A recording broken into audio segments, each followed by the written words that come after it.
There's a reason why we imagine dinosaurs as gigantic, terrifying monsters. If you were alive in the late Cretaceous period and saw a fully grown Tyrannosaurus rex or a Brachiosaurus lumbering towards you, you'd probably be pretty scared.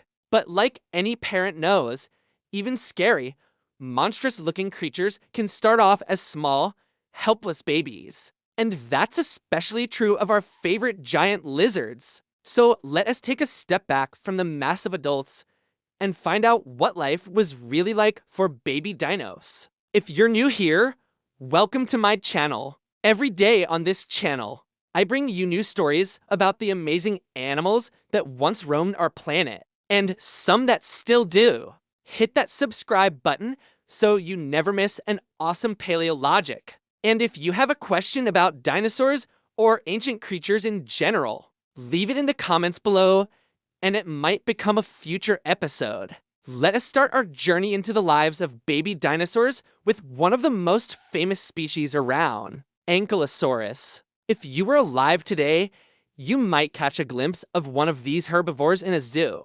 You've definitely seen them in cartoons or movies. They kind of look like a Volkswagen Beetle with legs, don't you think? But they weren't quite as round as adults. Like many dinosaur babies, they were born with relatively straight shells, which would grow into their iconic dome shape over time. These babies were probably born with soft downy feathers that helped keep them warm until they grew enough armor to regulate their own body temperature. When they hatched from their eggs, they likely weighed only about 2 pounds, including their shells. That's about the weight of a bowling ball. As they grew up, their shells would grow with them and eventually become big enough to weigh over 700 pounds by adulthood. Now, while their shells may have started out flimsy, they did come equipped with another defense mechanism that helped protect them from predators, their tail club. This spiked club could be used as a weapon against any threat,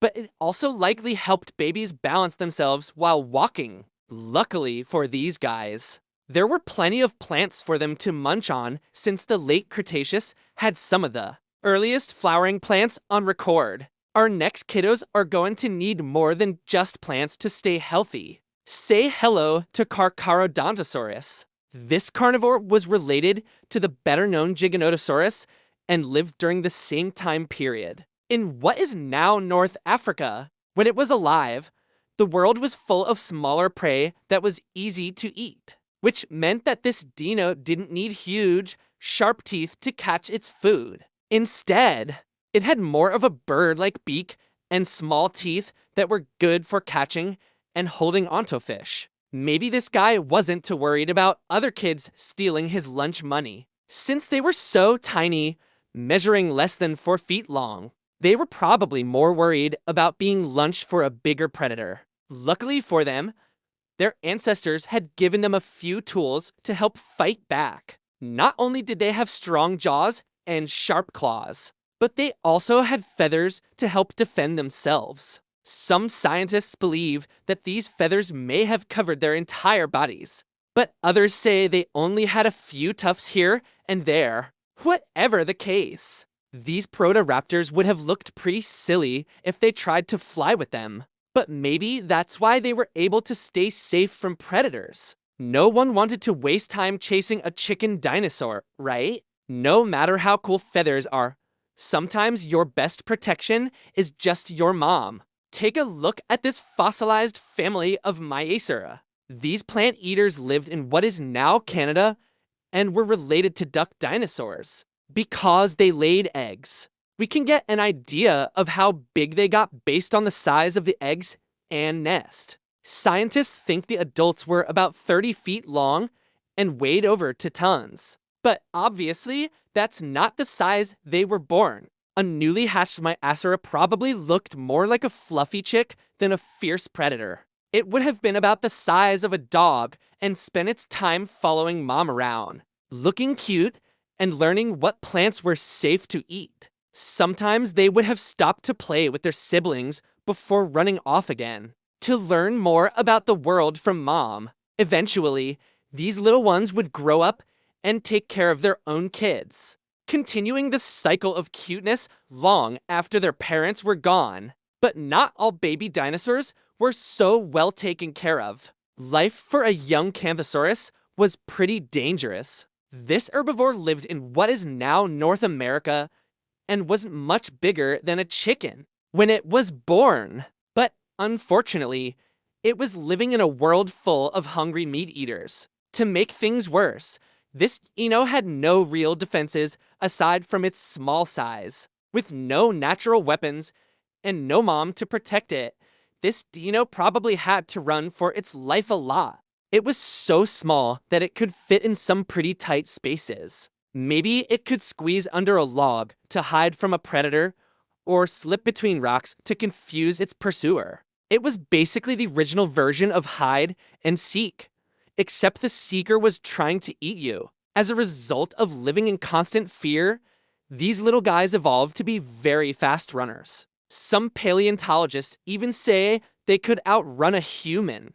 But when you're that small, just running away isn't always an option. If a hungry Dino cornered them, they would have had to fight back using their sharp beak and claws. While these weapons weren't very useful against larger enemies, they would have been perfect for fighting over food with other small dinos. Now let's talk about one of the biggest icons of the Cretaceous period, the Tyrannosaurus rex. As an adult, this thing was the king of the dinosaurs, standing over 12 feet tall and measuring 40 feet long. That's almost as big as a school bus. Its size alone was enough to scare off most predators, and its powerful jaws and sharp teeth were capable of crushing bones. But Rexes weren't born knowing how to strike fear into the hearts of everyone who saw them. Like all dinos, they started off as tiny eggs. We know that because scientists found fossilized embryos inside of these eggs. Even though we can't see their faces, we know that baby Rexes looked very different from their parents. Their heads were shaped more like a crocodile's, and their snouts were filled with baby teeth. These teeth were then replaced by their adult teeth later in life.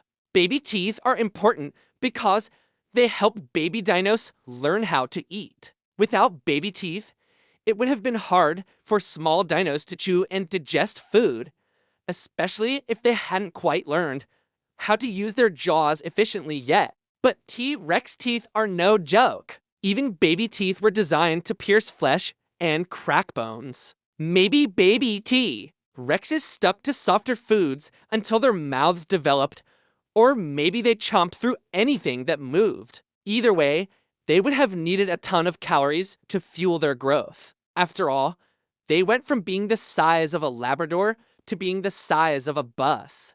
And that takes a lot of energy. Fortunately, they lived in a place called the Western Interior Seaway, a nutrient-packed ecosystem full of sea life. All they had to do was follow the coast to get a tasty meal. But not all babies were so lucky. Meet our last little friend, a juvenile Ankylosaurus magniventris. This little guy would have roamed the Earth during the Triassic period, which began to 152 million years ago and ended to 101 million years ago. He would have lived through the largest mass extinction in Earth's history, which wiped out over 75% of species on Earth. Unfortunately, he wouldn't have been the only baby dinosaur to die during this time. Most of the species that lived through the Permian period died out during the Triassic, leaving room for new life to flourish. In this case, that meant it was time for our buddy Ankylosaurus to shine. His ancestors had been small and furry, but by the end of the Triassic, they were large armored dinosaurs. How did they make such a drastic change in such a short amount of time? Scientists aren't sure, but they do have a theory. At the beginning of the Triassic, there was a ton of competition for resources since the survivors of the Permian mass extinction were just starting to recover. That meant that new species had to evolve quickly to survive. For example, some cynodonts adapted to become faster runners, while others grew larger to intimidate their competition. Our Ankylosaurus would have benefited from evolving into a large herbivore because not only were plants a plentiful food source, but nobody else was around to eat them. As we can see, the early years of a dinosaur were tough. They had to deal with harsh environments, deadly predators, and rapidly evolving competitors. But those that made it to adulthood lived long enough to raise their own kids and carry on their bloodline. And without the struggles of childhood, life as a dinosaur just wouldn't have been the same. If you enjoyed learning about baby dinosaurs today, be sure to check out this playlist for more paleologic episodes all about ancient reptiles. What should we talk about next? Let us know in the comments section below. And don't forget to hit that subscribe button so you never misses a new episode. Thanks for coming along on this journey through time. I'll see you next time on Paleologic.